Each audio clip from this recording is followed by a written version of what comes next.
Okay, let's dive in. What if that frustrating feeling you get when your intentions or affirmations don't quite land?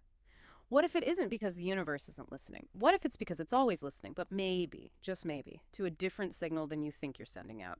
Today, we're going to try and cut through some of that noise. We'll explore ideas that, once seemed purely mystical, and we'll look at the surprising, really cutting-edge science that suggests you are far more than just a physical body, that you're actually a constant living signal interacting with the field that's always reading and responding to your unique frequency. That's exactly right.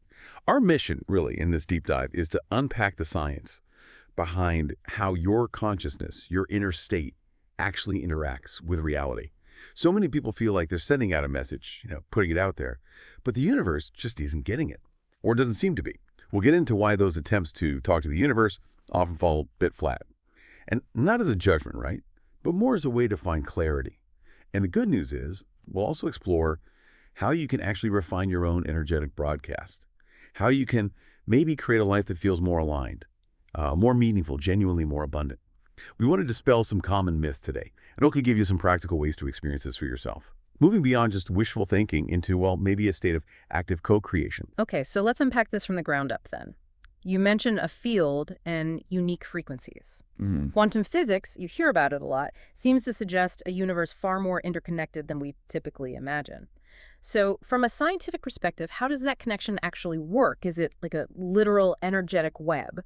And more importantly, how do our thoughts and feelings plug into something so vast? Right. It's a really crucial distinction. And one of the most striking findings in quantum physics is this principle of non-locality. Just imagine particles that have interacted, maybe like two subatomic twins.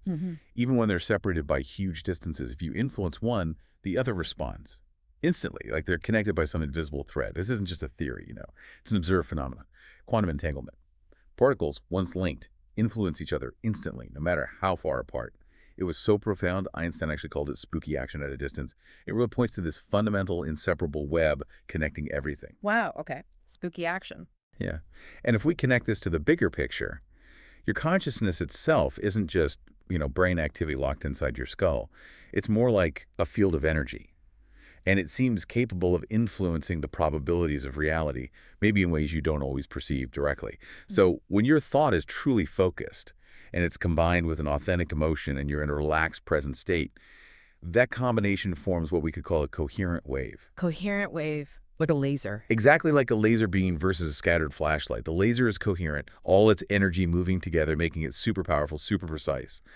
That wave then ripples out into the quantum field, which isn't empty space, right? It's this invisible, energetic fabric of reality itself, a field of pure potential, where everything exists as possibilities until it's observed or interacted with. So this isn't just about wishing hard, it's about resonance. The universe isn't just listening to your words, it's responding to the totality of what you are being. What you are being, not just what you're saying. Precisely.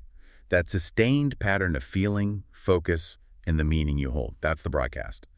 Which means if you're affirming, I'm abundant, but deep down you feel lack or worry or scarcity, the universe or the field reads that deeper, stronger signal of lack.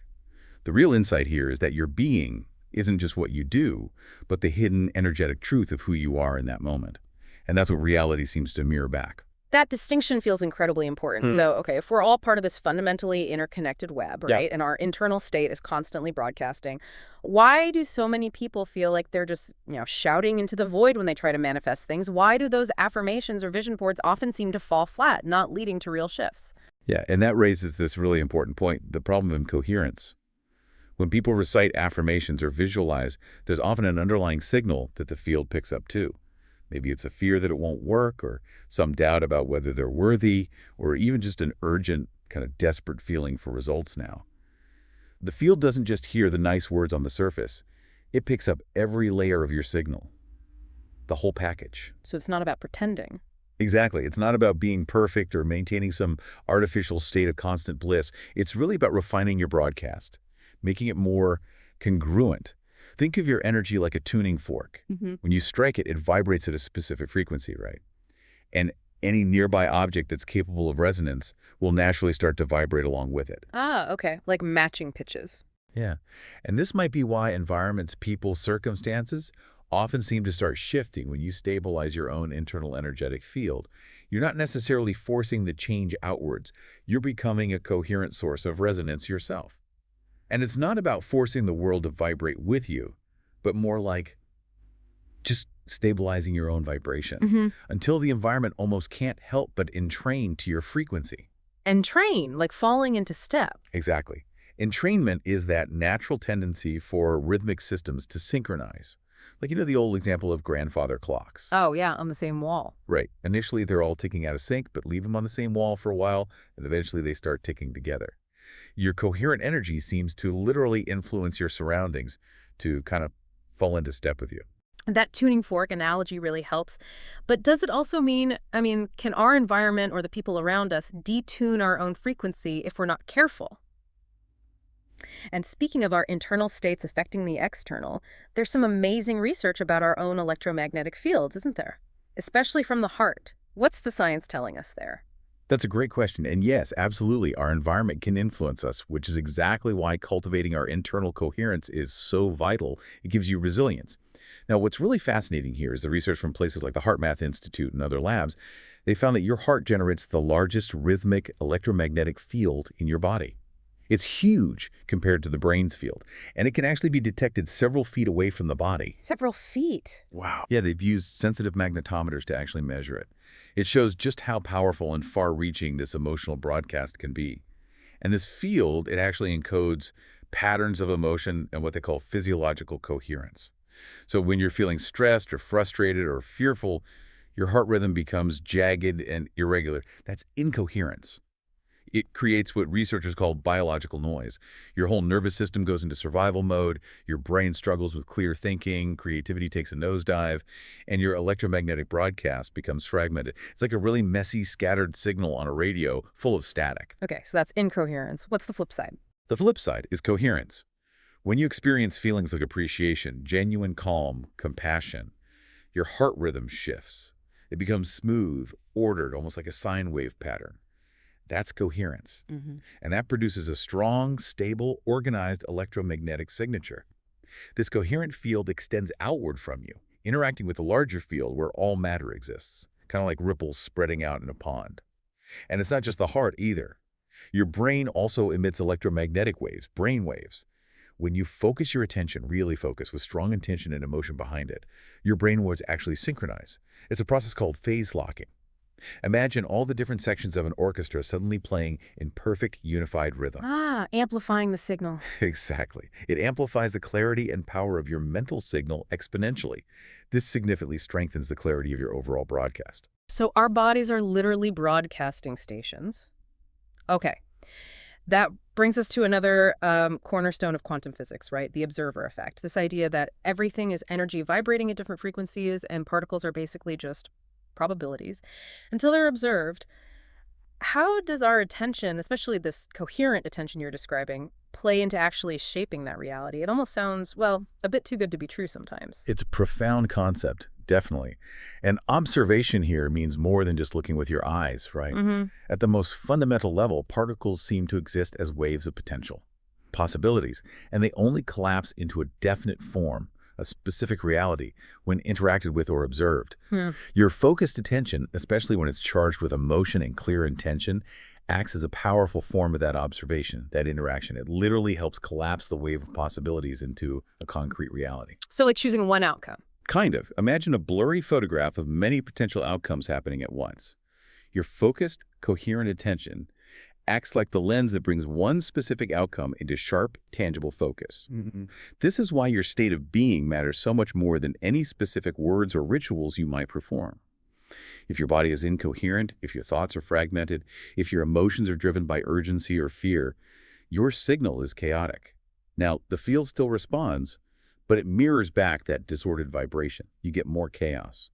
Conversely, when you actively cultivate coherence, when your heart, your mind, your body are aligned, you emit a strong, stable signal.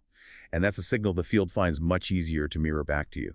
which can lead to those synchronicities, new opportunities showing up, things flowing better. That's a really powerful reframe. Our state of being is the signal. So, for someone listening who understands that intellectually, what's the practical step? How do we actually go about turning a desired intention into a clear frequency the universe understands? Something beyond just, thinking about it really hard. Okay, yeah, this is where it gets really interesting and actionable.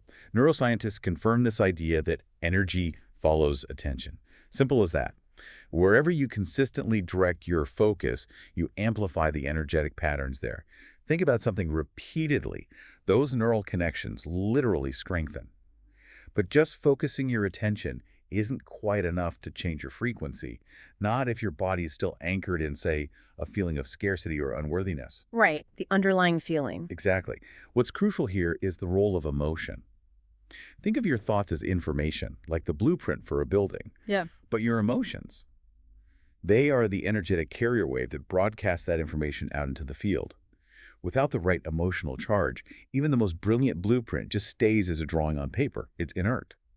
But when your thoughts and your emotions line up, when you're thinking about what you desire and you're feeling it as though it's already real, that's when you create a truly coherent signal. Okay, so thinking and feeling it. Yes. Practices that combine clear focus with elevated emotions are incredibly powerful for this. For instance, holding a clear vision of something you want to create or experience while simultaneously generating a feeling of gratitude or appreciation as if it has already happened. That combination brings your brain and heart into coherence. Your electromagnetic field becomes more ordered, your brain waves synchronize, and you emit a vibrational signature that the field recognizes as clarity, as wholeness. So that's the difference between just hoping for something. Precisely. It distinguishes hoping from embodying. When you hope, your signal often carries this subtle or not so subtle undertone of, I don't have this yet. There's doubt woven in. But when you embody it, when you feel the emotional reality of your vision as if it's already present, right now your frequency genuinely changes. Your body chemistry literally shifts. You move from survival chemistry, like cortisol and adrenaline, towards regenerative chemistry. And what about the meaning behind it all? Does that matter? Oh, absolutely. The importance of meaning. The story you attach to your intention truly matters. If your desire for, say, abundance is rooted in a deep belief that you're incomplete or lacking without it, you're actually broadcasting lack, even while asking for abundance. But if that same desire comes from a sense of purpose or contribution or generosity or just joyful expansion, you're broadcasting a completely different frequency. Authenticity is really key here. The field reads the totality of your signal, including the parts you might not consciously acknowledge or even the parts you try to hide. Okay, so let's say someone starts to practice this. They start cultivating this coherence, refining their internal signal. What are the tangible signs then? How do you know the universe is starting to, well, get the message? How do you know you're making progress? Well, often it begins quite subtly with what we might call the subtle shift. Reality just starts responding differently. Yeah. It's not always a big dramatic miracle, right? Sometimes it's just a growing sense that circumstances are flowing with you rather than feeling like you're constantly pushing against resistance. Less friction. Exactly. Less friction. That's resonance and entrainment starting to play out. Your coherent energy field is beginning to organize the probabilities within the quantum field to mirror your state of being. And you find you don't need to micromanage every little detail. You start to develop this trust that the quality of your signal is shaping the probabilities that will eventually crystallize into your lived experience. What else might someone notice? Another really powerful sign is expanded perception. Think about it.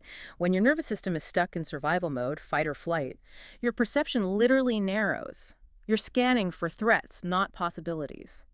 But when you practice coherence, you create different physiological conditions, those synchronized brainwaves we talked about, the stable heart rhythm. Neurologists sometimes call it whole brain functioning. And this state allows creativity, intuition, and clear thinking to become much more accessible. You literally start seeing opportunities, solutions, connections that you might have completely missed before when you were stressed out. Like taking blinders off. Yeah, that's a good way to put it. I often see this in my own life. There are days when everything just seems to click, ideas flow, things work out easily, and then other days where it feels like I'm hitting every single red light, metaphorically speaking. That feeling often directly reflects my own internal coherence or lack thereof at that time. And then, of course, there's synchronicity as a sign, those meaningful coincidences. Yes, the universe winking at you. Kind of. You might think of someone you haven't spoken to in ages, and they call you later that day. Or you feel drawn to look something up, and it contains exactly the information you needed right then. Resources, ideas, helpful people start appearing with this remarkable sense of ease, almost like they were waiting for you. These aren't just random flukes. They seem to be the natural outcome of broadcasting a clear, coherent signal into the quantum field. Those are really powerful indicators, and it's almost humbling, isn't it, to think that our internal state holds this much potential power to shape our outer world. It puts a whole new spin on just choosing your attitude, doesn't it? But let's talk about some common pitfalls, because it's easy to get tripped up or derailed when trying to apply these concepts.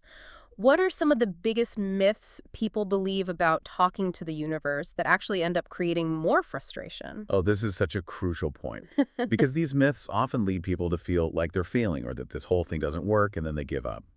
Let's tackle myth one. You have to feel positive all the time. This is a big one. So many people try to force a smile or just think positive thoughts when honestly they're feeling hurt or scared or angry. But the universe, the field, it doesn't respond to superficiality. It reads the authentic signal underneath the mask. True coherence isn't about faking positivity. It's about honesty first, acknowledging what's truly there, and then intelligently choosing to shift that honest emotion towards a more coherent state. It's a process. Okay, so honesty first. What's another myth? Myth two. Repeating affirmations is enough. We touched on this, but it bears repeating. Affirmations are only really effective when they genuinely align with the emotion and the belief you hold in your body, in your energy field. Just reciting words without that feeling, without that resonance, is like sending out a radio signal with no power behind it. Yeah. It's just words, a signal with no force. Right, the feeling is the power. Exactly. And this one's also pretty common. Myth three. You need to visualize every single detail perfectly. Visualization can be a great tool to clarify what you want, absolutely. But obsessing over getting every exact shade, shape, and timing of your desires perfect, that often pulls you out of coherence. Why? Because it can create anxiety and attachment. The field seems to respond more powerfully to the emotional signature you emit the feeling of the desired outcome, not necessarily your ability to micromanage every pixel of the image. It's about the feeling tone, not the rigid blueprint. Letting go of the how. Yes, letting go of the need to control the how. Then there's myth four. If something unwanted happens, you failed. Life is dynamic, right? Challenges, unexpected events, things not going to plan will still arise, even when you're practicing coherence diligently. These moments aren't punishments or signs you did something wrong. They're often opportunities, actually. Opportunities to deepen your alignment, strengthen your trust in the process, maybe refine your understanding or your signal. They're invocations to reevaluate, not signs of cosmic failure. That takes the pressure off a bit. It should. Yeah. And related is myth five. You have to control your thoughts all day long. Your mind produces thousands and thousands of thoughts every single day. Trying to monitor or suppress every single one is completely exhausting and, frankly, unnecessary. What truly seems to matter is the dominant emotional and energetic state you return to again and again. That's the prevailing signal that really resonates and shapes your reality, not every fleeting negative thought. So it's the baseline frequency, not every blip. Exactly, your energetic home base, you could say. And finally, myth six. You can force outcomes by trying harder. The more you strain, the more you push, the more effort and force you apply. The more you're actually signaling to the universe that you don't trust the process, that you believe you have to make it happen through sheer will. Effort isn't the same as clarity or coherence. Inspired action, the kind that feels aligned and flows easily, arises from coherence. It doesn't come from desperation or frantic doing. It's about being first, then allowing the doing to emerge. Those myths really clarify so much, and you've really highlighted how it's about the state of being, not just frantic doing. So to help our listeners truly feel this in their own body, maybe we could try a simple, powerful exercise right now. Just a way to cultivate that coherence, even if just for a few moments. Absolutely. I think that's a great idea because no amount of talking about it can replace the actual experience of feeling your own signal start to stabilize. Okay, so if you can, find a comfortable position. Maybe seated, maybe lying down, whatever works for you right now. You can let your hands rest gently, perhaps on your lap, or maybe place one or both over the center of your chest, over your heart area. Now, gently close your eyes if that feels comfortable, or just soften your gaze, looking downward softly. Let's start with 3 slow, steady breaths. Breathing in through your nose, allowing your belly to gently expand, maybe holding the breath just for a moment at the top. And then releasing slowly through your mouth, perhaps making the exhale just a little bit longer than the inhale, letting go with the out-breath. Let's do that 2 more times. Slow inhale, hold briefly. Long, slow exhale. 1 more. Good. Now, bring your gentle attention to the very center of your chest, right behind the breastbone, in the heart area. You might imagine a quiet, luminous field there. Or maybe just a soft warmth or a gentle light, pulsing softly with each heartbeat. Just sense into that space. With each inhale now, imagine drawing in calm, supportive energy into that heart space. And as you exhale, feel that calm energy spreading gently through your body, softening any areas of tension you might notice. Shoulders, jaw, belly, just letting it soften. Next, gently introduce a feeling of appreciation into your heart space. Doesn't need to be for anything huge or dramatic. Perhaps just gratitude for this quiet moment, or appreciation for the simple fact that you are alive and aware right now. Or maybe appreciation for your body breathing itself. Just find a simple feeling of appreciation and let it expand gently with each breath, filling that space in your chest. If your mind wanders off, that's perfectly okay. Just gently guide your attention back to your breath and that warm feeling in your chest. Now, maybe silently ask yourself this question, just gently. What would it feel like to trust that the universe is listening? Don't try to force an answer. Just pose the question and let your body respond. Notice any subtle shifts. Maybe you feel a sense of warmth spreading, or a feeling of openness, or perhaps just a quiet ease settling into your breath or your body. There's nothing you need to fix or figure out right now. Nothing to prove. Just noticing. Allowing a quiet conversation to unfold between your inner world and the energy field that connects everything. Let's stay here for just a few more breaths, simply noticing whatever's present for you, appreciating the state. And when you feel ready, take one final, slow, deep inhale, really feeling perhaps some clarity or calm settling into your body. And as you exhale completely, gently begin to open your eyes, bringing your awareness back to your surroundings. Thank you for that. If you tried that along with us, and if you felt even a subtle shift, maybe a little more calm, a little more open, know that that is the beginning. That state, that feeling, that sense of centeredness and openness, it's always available. It's always there, waiting for you to return to it, even for a moment. You don't need to force yourself to stay in that state 24/7. That's one of the myths we busted, right? The beautiful thing is, with practice, even short moments like that, you'll likely find that the gap between those coherent moments starts to shrink. That feeling of urgency, the need to control everything, it often starts to fade. And your trust in the field, in the process, it grows in a way that feels less like a mental idea and more like a deep, unshakable knowing in your body. It really is a remarkable journey of discovery. It really is. And remember, you are already an extension of the field itself.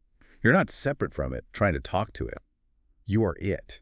Your signal is always being broadcast. It's always heard, even when you're filled with doubt or fear. The field is always reading you. So maybe the real question isn't whether the universe is listening to you, but perhaps whether you are willing to slow down enough, to become quiet enough inside, to hear the ways it is already responding. Ultimately, communicating effectively with the universe isn't about magic words or complicated rituals. It's about cultivating that state of coherence we explored, where your heart, your mind, and your body are aligned, where your signal becomes clear, stable, and authentically you. A lifelong practice. Exactly. It's a lifelong practice, not a one-time fix or a magic trick. It's about returning again and again, especially when things get tough, to the present moment. Returning to that feeling of appreciation, cultivating trust, maintaining openness. It's about letting go of those myths that create tension and unnecessary struggle, and instead embracing both the science, because there is science here, and the art, the felt sense of resonance. So the final thought might be this. You are always broadcasting. The universe is always responding. The quality of your signal profoundly influences the quality of your experience. And every single moment, including this one right now, is a fresh opportunity to refine that signal, to align your inner world, and to consciously participate in the ongoing dynamic dialogue between you and the infinite field that connects us all.